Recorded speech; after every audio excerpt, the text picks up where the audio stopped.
Well, it's that time of year again where we trade our tank tops for sweaters, our lemonade for pumpkin spice lattes, and we trade the garden veggies for something a little heartier.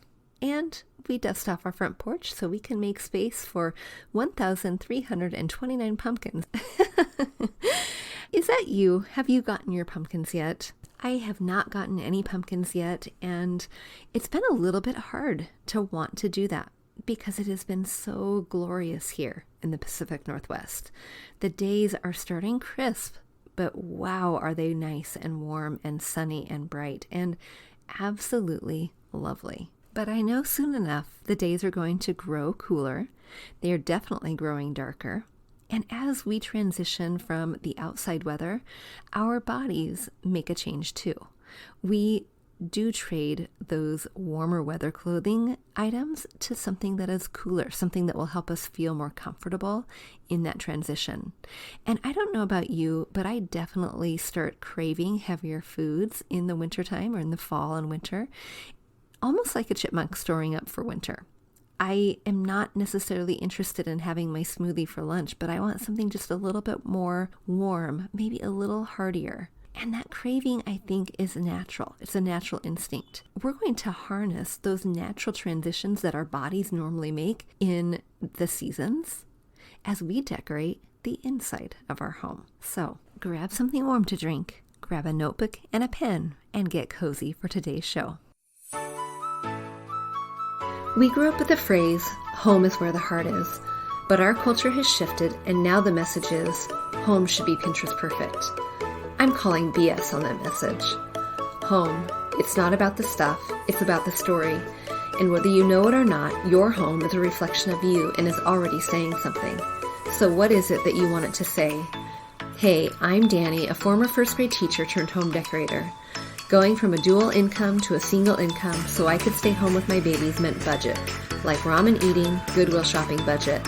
And I learned a few things along the way, like how to bring big style to your home without breaking the bank. And I'm sharing it all with you. Tips, tricks, decor, and design advice so you can learn to tell your story with your style. Where you can start living free from the Pinterest perfect trap and start living a life of intention.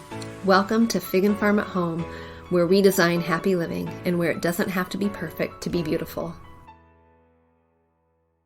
Anytime there is a big season change, I like to take stock of what's happening inside of the home. And when I mean season change, I mean big season change, like summer to fall, not necessarily spring to summer. And I also mean winter to spring, not necessarily spring to summer. Those are gentle transitions, but those jarring transitions, those ones where we need to put on extra layers of clothing or take off extra layers of clothing, where things are blooming or things are receding into dormancy.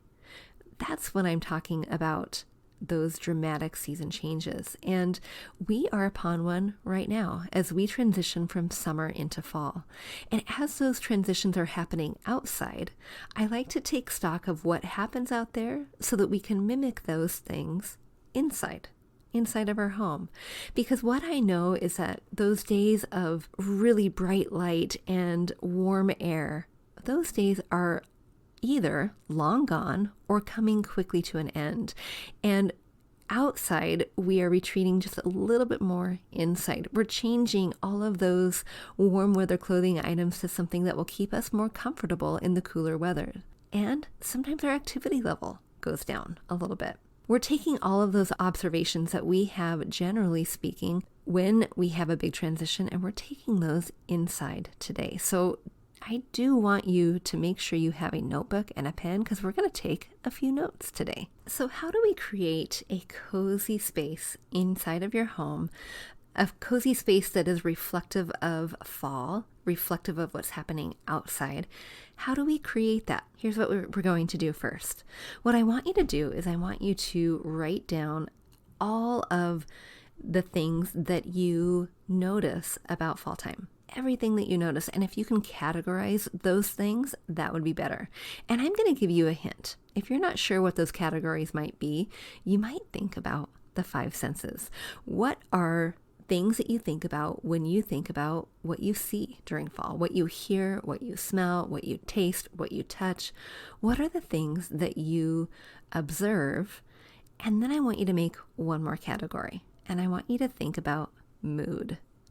Or we could put feeling, whatever you want, but I'm going to use the word mood for my category, and I want you to be thinking about those 6 things. So if you need to pause here, take a walk, take your spiced latte and walk around the block and take in the sights, the smells, the taste, the touch, the sounds of fall, and then come back, because we are going to get to work recreating those things you see outside on the inside. When I did this activity, the things that are on my list are quite lengthy. There are a lot of them.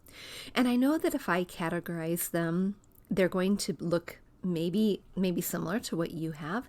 Some are going to fall into 2 categories, and some are going to fall into just one. How I interpret fall, according to the senses, may be very different than the way you do.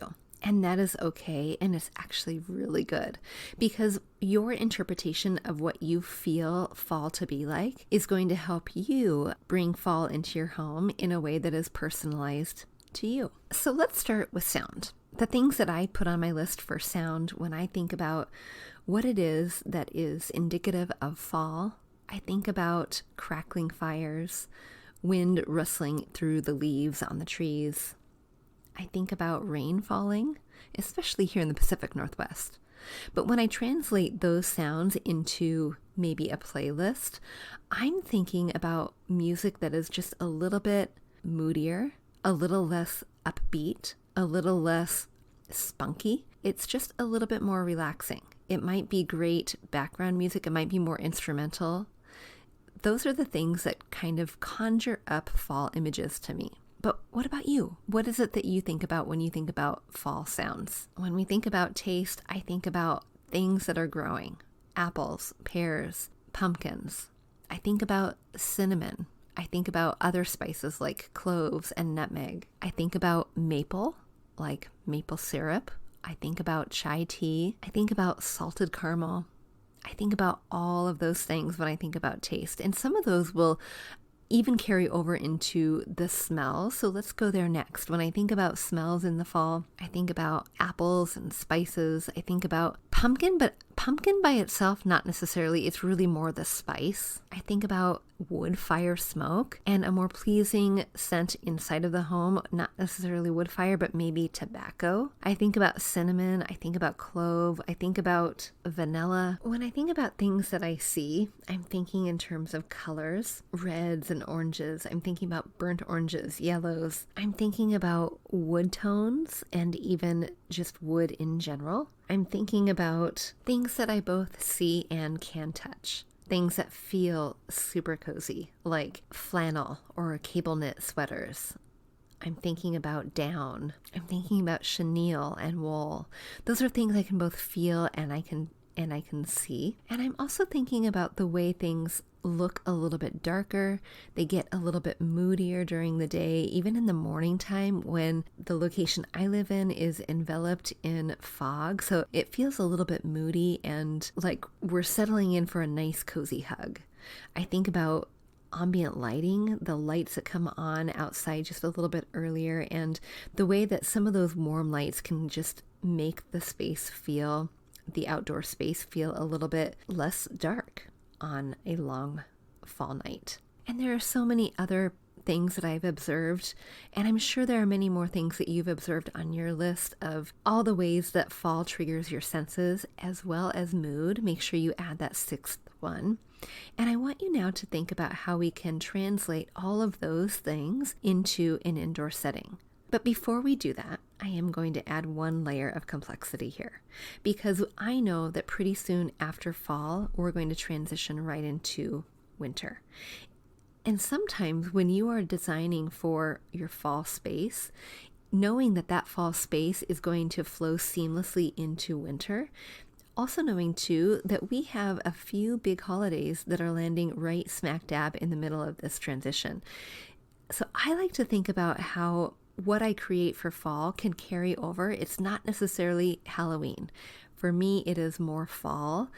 And I like to see how those things, maybe the base layers, can translate and carry over into the base layers for Christmas. So what does that mean if you think your colors for fall are orange and bright yellow and burnt orange, but for Christmas, they are more reds and greens, the traditional reds and greens.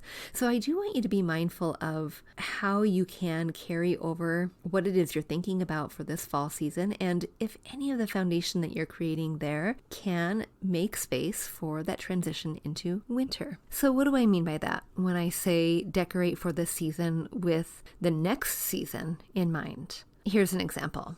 Last spring, as I was transitioning from winter into spring, things changed dramatically, kind of like they are now in those big transition seasons. And I took my winter out and I brought in spring. And for me, spring feels very fresh. It feels fresh and alive and green and vibrant. And it also feels pink.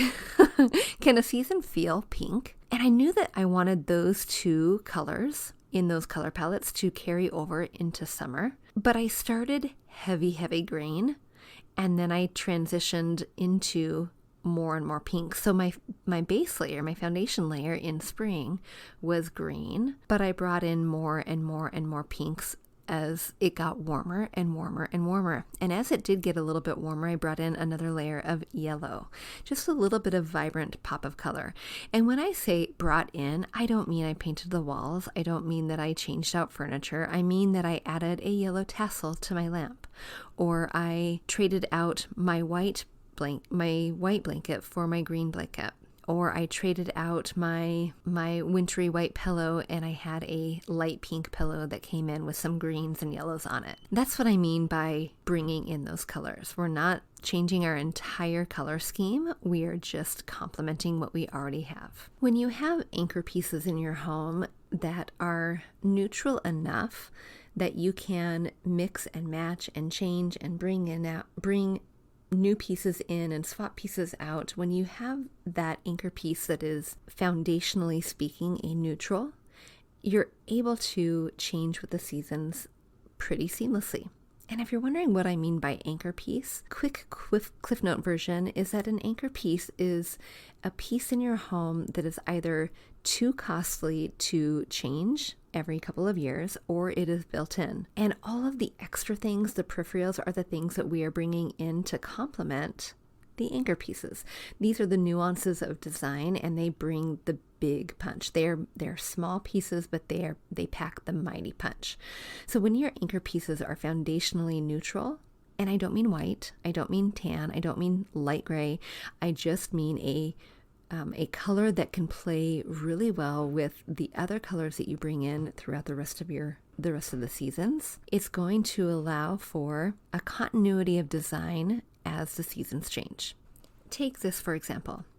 If your sofa is a deep chocolate brown, that might lend itself really nicely to a fall color palette. But as you transition into Christmas, or winter, I should say, but you want to bring in some of those traditional Christmas colors, reds and greens, silvers, golds.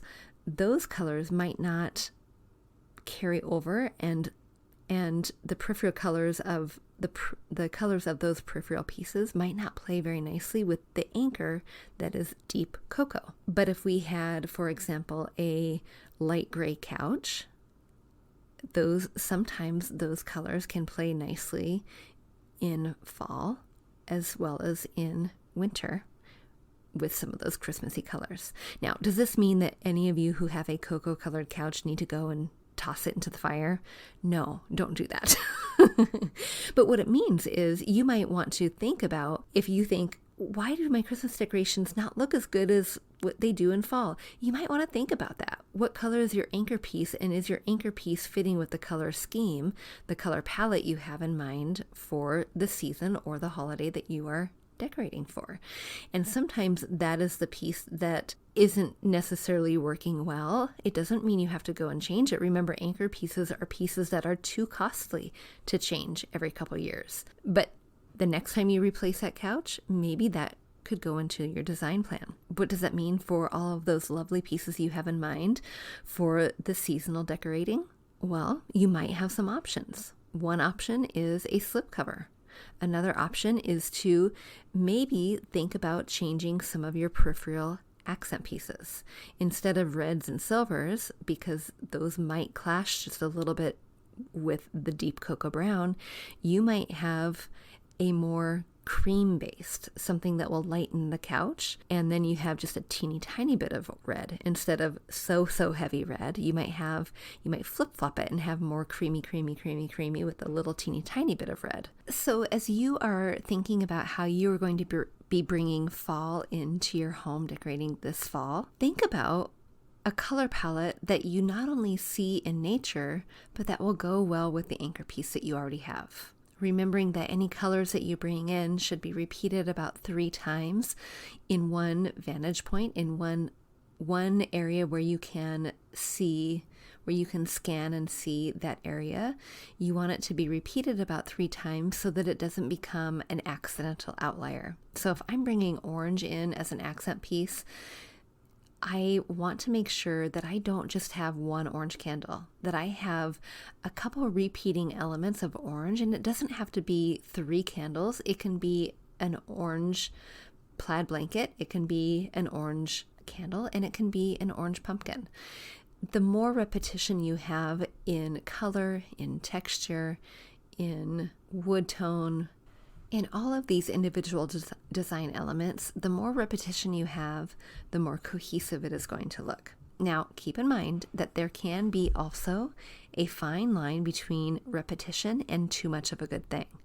So, kind of like that illustration of the pumpkins on the front porch. We don't need 1,479 pumpkins to illustrate that we are bringing fall into our home. So remember, too much of a good thing is sometimes just too much.